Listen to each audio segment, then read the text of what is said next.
कारक हम आप लोग को बता रहे थे जनसंख्या को प्रभावित करने वाले कारक। तो पहला कारक क्या बताए थे कि मतलब भौगोलिक कारक। भौगोलिक कारक में क्या आ जाएगा? सबसे पहले आपका स्थल मतलब भूमि, जमीन है ना, यानी कि स्थल स्वरूप क्या कहते हैं? जमीन का बनावट। तो जमीन का बनावट कैसा होता है? जैसे मैदान, पठार, पहाड़। तो जहाँ पे मैदान होगा वहाँ पे जनसंख्या घनत्व तो क्या होगा? ज्यादा, मतलब वहाँ ज्यादा लोग बसेंगे, ठीक है। और जहाँ पे पठार होगा वहाँ पे कम लोग बसेंगे, और पहाड़ होगा तो वहाँ पे जनसंख्या और कम होगा। तो ये क्या हो गया? स्थल स्वरूप, मतलब स्थल का रूप। दूसरा क्या होता है? क्लाइमेट, मतलब जलवायु। तो जलवायु भी जनसंख्या प्रभावित करने वाले बहुत बड़े कारक है, क्योंकि जलवायु का भी प्रभाव पड़ता है जनसंख्या घनत्व पर। ध्यान देंगे, जनसंख्या घनत्व पर जलवायु का भी प्रभाव पड़ता है। जलवायु का मतलब क्या होता है? किसी क्षेत्र का एक लंबी अवधि के मौसम के दशा को क्या करते हैं? जलवायु, है ना। मान लीजिए कि राजस्थान में एक लॉन्ग पीरियड से क्या पड़ रहा है? गर्मी पड़ रहा है, तो कहते हैं वहाँ की जलवायु क्या है? गर्म है। या मान लीजिए लद्दाख में एक लॉन्ग पीरियड, मान लीजिए लॉन्ग पीरियड कितना? 30 से 40 साल, है ना। तो वहाँ पर क्या पड़ रहा है? ठंडा पड़ रहा है, तो वहाँ का क्या कहते हैं? जलवायु आर्द्र है। तो देखते हैं कि ना ही राजस्थान का जनसंख्या ज्यादा है और ना ही लद्दाख का जनसंख्या ज्यादा है। तो जनसंख्या ज्यादा कहाँ रहता है? बिहार का। तो बिहार का क्या है भाई? क्योंकि वहाँ का जलवायु समशीतोष्ण है। मतलब सीधी सी समझ लीजिए कि जहाँ ज्यादा गर्मी पड़ेगा वहाँ भी लोग कम बसेंगे, क्योंकि वहाँ भी रहने मन नहीं करेगा।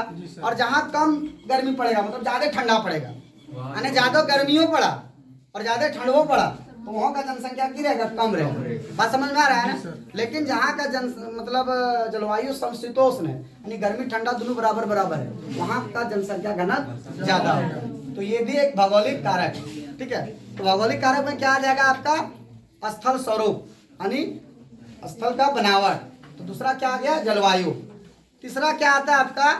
तीसरा आपका आ जाता है आपका ये क्या कहते हैं?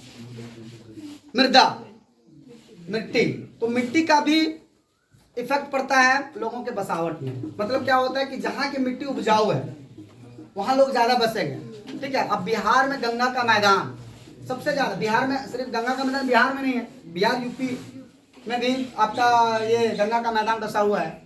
गंगा ब्रह्मपुत्र का मैदान में लोग ज्यादा बसते हैं, क्योंकि वहाँ का मिट्टी क्या है? उपजाऊ है। तो जहाँ उपजाऊ मिट्टी होगी वहाँ का जनसंख्या क्या होगा? ज्यादा होगा। और जहाँ कम उपजाऊ मिट्टी होगी वहाँ का जनसंख्या क्या होगा? कम होगा। तो वहाँ का जो जनसंख्या घनत्व होगा वो क्या होगा?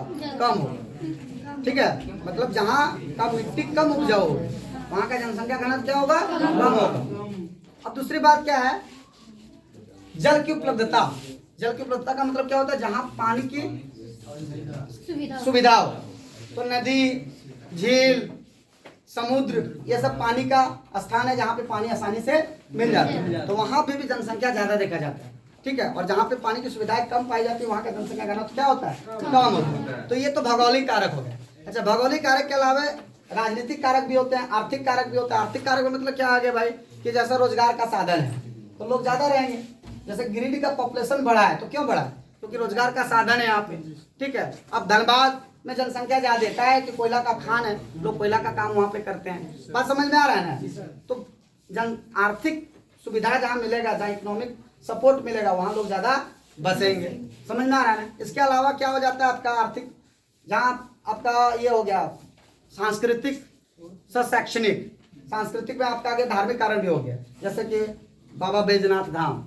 बात समझ में आ रहा है ना। वहाँ लोग ज्यादा बसे क्योंकि वहाँ मंदिर है।